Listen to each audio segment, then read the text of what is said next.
জীবনে একবার কোকাকোলার নাম শোনেননি বা কোকাকোলার বোতলে চুমুক দেননি এমন মানুষ পৃথিবীতে নেই। স্বচ্ছ কাঁচ বা প্লাস্টিকের বোতলে পুরনো লাল রঙের কোমল পানীয়ের জনপ্রিয়তা এখন আকাশ ছোঁয়া। তবে এই কোকাকোলার পিছনে রয়েছে কালো অধ্যায়। আজকে আমরা এই পর্বে কোকাকোলার কালো রহস্য ভেদ করার চেষ্টা করব। তবে তার আগে আপনার কাছে আমার একটি ছোট অনুরোধ থাকবে, যদি আপনি আমার চ্যানেলে নতুন হয়ে থাকেন অথবা এখনো যদি আমার চ্যানেলটা সাবস্ক্রাইব করে না থাকেন, তবে অবশ্যই আমার চ্যানেলটা সাবস্ক্রাইব করে রাখবেন। তাহলে চলুন মূল ভিডিও শুরু করা যাক। আপনি জানেন কি কোকাকোলা আবিষ্কার হয়েছিল একজন মাতালের হাত ধরে? কি চমকে উঠলেন?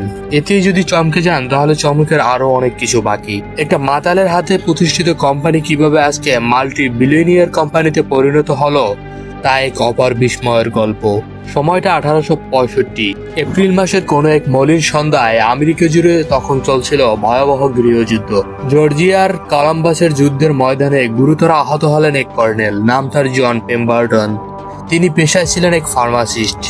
মারাত্মকভাবে জখম হওয়ার পর ডাক্তার তাকে উচ্চ ডোজের মরফিন দিলেন, যেন জীবন সায়েন্সের সন্ধিক্ষণে সময়টা একটু শান্তিতে থাকতে পারেন তিনি। কিন্তু স্রষ্টার ডায়েরিতে যে অন্য কিছু লেখা ছিল, অলৌকিকভাবেই বেঁচে যান তিনি। তবে যে মরফিন তাকে ব্যথানাশক হিসাবে দেওয়া হয়েছিল, সে মরফিনে আসক্ত হয়ে পড়েন তিনি। যখন দেখলেন নেশা ছাড়তে পারেন না, তখন প্রায় 1 দশক ধরে মরফিনের বিকল্প কিছু উদ্ভাবনের চেষ্টা করতে লাগলেন তিনি। অবশ্য সে সময় সফল হলেন। 1885 সালে নিয়ে আসেন এক টনিক, যার নাম পেম্বারটন ফ্রান্স উইন কোকা। এটি তৈরি হতো কোকা ল্যাবস এবং কোলা নুট এর সমন্বয়ে। তবে শুরুতে সিরাপের বোতলে করে এই টনিক বিক্রি হতো ফার্মেসিতে। বলা হতো এটি বদহজম স্নায়বিক দুর্বলতার জন্য। অন্তত পেম্বারটন এমনটাই দাবি করতেন। তবে কিছুদিনের মধ্যেই বাঁধল বিপত্তি। 1886-তে জর্জিয়ায় নিষিদ্ধ হলো অ্যালকোহল। এখনো উপায় একটা বের করে ফেললেন এই মাতাল ফার্মাসিস্ট। তার আবিষ্কৃত আগের ফর্মুলা থেকে সাথে যোগ করলেন কার্বনেট ওয়াটার আর 1 গাদা চিনি। প্রায় প্রতি গ্যালন সিরাপে 5 পাউন্ডের বেশি চিনি ব্যবহার করেন তিনি। কিন্তু পেম্বারটনের ভাগ্য খুব একটা সুপ্রসন্ন ছিল না। নতুন রেসিপি খুব একটা ভালো ছিল না। বাজারে প্রথম বছরে মাত্র 600 গ্যালন সিরাপ বিক্রি হতো। দারুণ কষ্ট এবং শারীরিক অসুস্থতা নিয়ে বাধ্য হয়ে মাত্র $2300 কোকাকোলা সত্ত্ব বিক্রি করে দিলেন আরেক ফার্মাসিস্ট ক্যান্ডেলের কাছে। কিছুদিন পরেই মারা যান পেম্বারটন। নিজের আবিষ্কৃত পানীয়ের জনপ্রিয়তার ছিটে ফোঁটাও দেখে যেতে পারলেন না পেম্বারটন। তবে ক্যান্ডেল ছিলেন পেম্বারটনের থেকে অনেক চালাক। তিনি বুঝতে পারলেন ভাবলা রেসিপিতে নয়, অভাব ছিল প্রচারে, এবং তিনি সেদিকেই মন দিলেন। আটলান্টা ছুঁয়ে ফেললেন কোকাকোলার লোগো দিয়ে। বাড়ির দেয়াল থেকে মানিব্যাগ এবং খবরের কাগজ থেকে ক্যালেন্ডার বাদ যাবে না কোনো কিছুই। তবে তাতেও ভাগ্য সহায় হলো না। কিন্তু হাল ছাড়ার পাত্র ক্যান্ডেল নন। এবার আশেপাশের প্রতিটি বড় ফার্মের সাথে যোগাযোগ করে তাদের বড় বড় খদ্দেরের লিস্ট জোগাড় করলেন তিনি। এরপর প্রতিটা খদ্দেরকে 1 গ্লাস ফ্রি কোকাকোলা আর একটা করে কুপন পাঠালেন। ফ্রিতে পেলে কেই বা না খেয়ে দেখে। যদি চোখে দেখার পর ভালো লেগে যায় তাহলে তো কথাই নেই।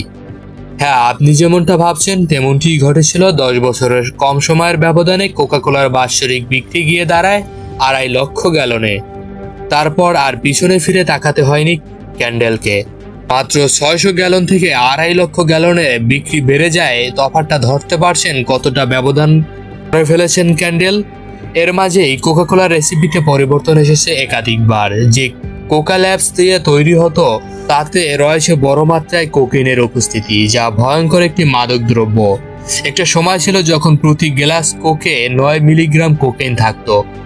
পরবর্তীতে আমেরিকায় কোকেন ডিস্ট্রিবিউশন নিষিদ্ধ হওয়ায় কোকা ল্যাবস ব্যবহার শুরু হয় এবং সেই প্রক্রিয়া এখনো চলমান। যদিও ব্যবহৃত কোকা ল্যাবস অথবা কোকেন মুক্ত কিনা তা নিয়ে সন্দেহ রয়েছেই। এবং এর সাথে সেই carbonate water, caffeine, phosphoric acid, রং আর বাকি টংটুকু পুরোটাই চিনি। 330 মিলিমিটারে একটি কোকাকোলা পান করলে 10 চা চামচ পরিমাণ চিনি সরাসরি আপনার শরীরে প্রবেশ করে, যা প্রতিদিন গ্রহণযোগ্য চিনির পরিমাণের মাত্রায় প্রায় 2.5 গুণ বেশি।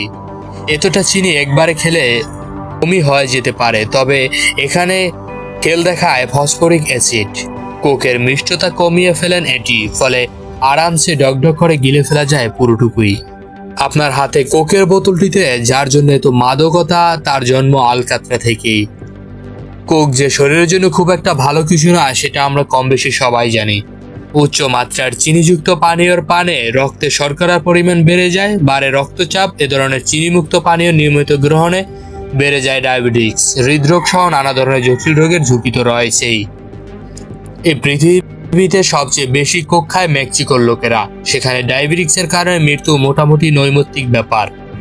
কোকাকোলা কোম্পানি কিন্তু এসব স্বীকার করতে একেবারেই নারাজ হবারই কথা। তাদের তো দরকার মুনাফা, আর এই মুনাফার জন্য কম বেশি ছলচাতুরি বা অপকৌশলের আশ্রয় নেননি কোকাকোলা কোম্পানি।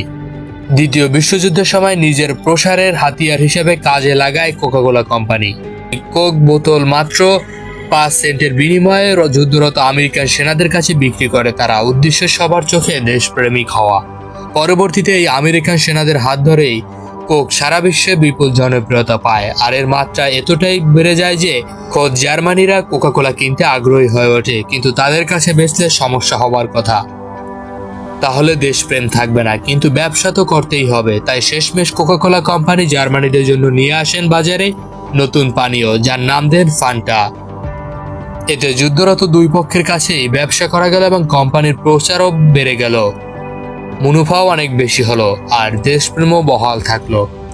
বলা হয় থাকে এখন পর্যন্ত যত কোকাকোলা উৎপাদন হয়েছে সেগুলো যদি 7.5 ইঞ্চি দৈর্ঘ্যের বোতল রেখে একটির উপর আরেকটি জোড়া লাগানো যায়, তাহলে যে দৈর্ঘ্যটি হবে তা দিয়ে পৃথিবী থেকে চাঁদে 1677 বার বেশি আসা যাওয়া করা যাবে।